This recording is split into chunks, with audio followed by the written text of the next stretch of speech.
पूजा हमारी संपन्न हो गई है आज पहली नवरात्रि में।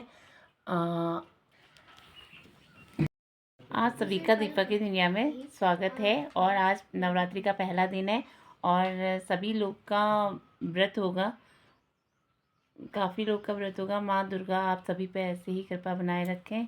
और यहाँ रानीखेत में तो बहुत ठंड हो रही है, मौसम बदल रहा है। कल बारिश हुई थी रात में और आज भी बारिश की चांसेस हैं, देखो क्या होता है। और मैं आपको अपने मंदिर का मेरे को मत दिखा देना।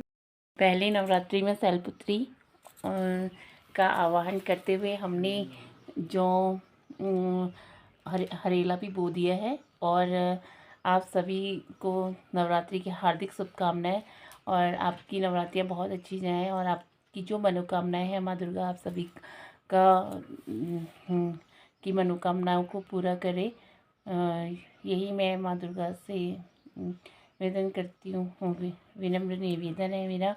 और हम पे माँ आती हैं घर तो बहुत अच्छा लगता है। जैसे ही मुझे तो ऐसा लगता है कि जब माता का आगमन होता है मेरे घर में तो मुझे इतना अच्छा लगता है। 9 दिन मन भूख प्यास सब मिट जाती है। और हमने आपको बुलाया माता की कृपा का ऐसा अनुभव होता है कि वो हमारे आसपास है। और 10वीं के दिन इतना बुरा लगता है जब माता को हम वो करते हैं और कन्याएं खिलाते हैं तो उसके बाद एक ऐसा होता है। लेकिन माँ तो हमारे साथ ही हैं, वो कहाँ जाती हैं, वो तो हम सबके अंदर मन में होती हैं, व्याप्त होती हैं। तो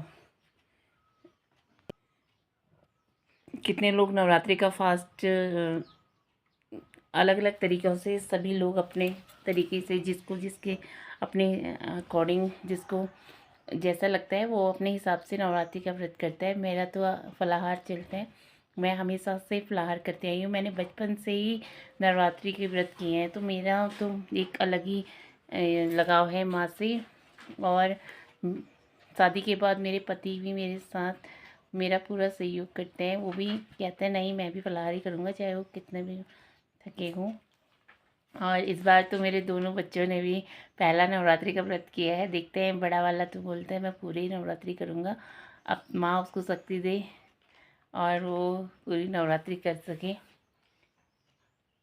और पतिदेव काम कर रहे हैं यहाँ पे, देखिए लैपटॉप में लगे हैं और ऑफिस का काम चल रहा है उनका अपना। और प्रांजल पढ़ाई कर रहे हैं। प्रांजल सबको प्रणाम करो।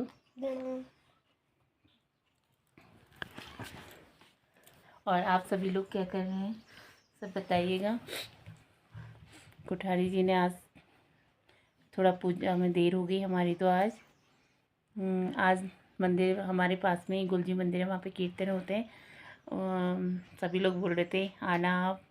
अब बच्चों का पहला आज लास्ट पेपर है कल को हिंदी का, तो मैं तो आज नहीं जा पाऊँगी क्योंकि इनको पढ़ाना बहुत ज़रूरी होता है। ये लोग अपने मन से नहीं पढ़ते हैं। ये मेरा छोटा बेटा है। आदि प्रणाम करो। ये गुस्सा है अपने पापा से, वो इसको पढ़ा रहे थे तो इन्होंने मारा तो गुस्सा हो गया अपने पापा से। इसका यही रहता है। और बड़े वाले को मैं पढ़ा भी रही हूँ और ये ब्लॉग भी बना रही हूँ। अब मैं ब्लॉग बंद करती हूँ और इसको पढ़ाती हूँ, इस पर ध्यान देती हूँ क्योंकि कल हिंदी है तो बच्चों के लिए तो आजकल हिंदी टफ़ होती है। हम लोग के टाइम में तो हिंदी हमको बहुत अच्छी लगती थी।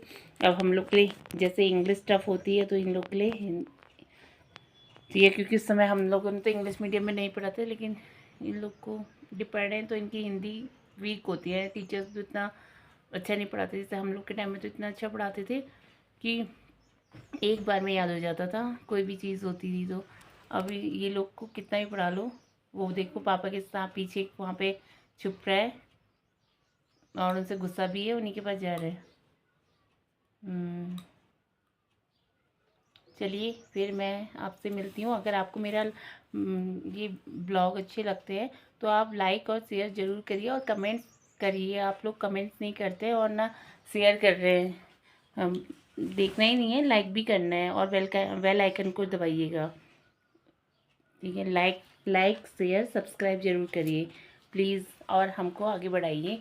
यही आपसे माता रानी का आशीर्वाद रहा तो आप लोग के लिए मैं अच्छे अच्छे ब्लॉग्स लेके आऊँगी। अभी तो मेरी शुरुआत है, थोड़ा गलतियाँ भी होती होंगी, ऐसा नहीं है, गलतियों से ही इंसान सीखता है। सभी लोग, ऐसा तो होता नहीं है कि हमेशा इंसान सीखता है कुछ ना कुछ लाइफ में। जब हम छोटे होते हैं तब हम कुछ सीखते हैं, फिर हम बड़े होते हैं तो हम उस लेवल का सीखते हैं। अब हम शादी हुई तो हम फिर सामाजिक बनते हैं। तो लाइफ कभी भी रुकती नहीं है, लाइफ हमेशा कुछ ना कुछ सिखाती रहती है हमें, तो हमें भी कभी हार नहीं माननी चाहिए। और मैं तो बच्चों को भी यही बोलती हूँ कि बेटा सीख पढ़ो और अपनी आगे बढ़ने के लिए अपनी कोशिशें करते रहना चाहिए। ये तो है नहीं कि ऐसे ही किसी को सब कुछ मिल जाता है, नहीं, मेहनत बहुत ज़रूरी है, मेहनत के बिना कोई भी काम संभव नहीं है।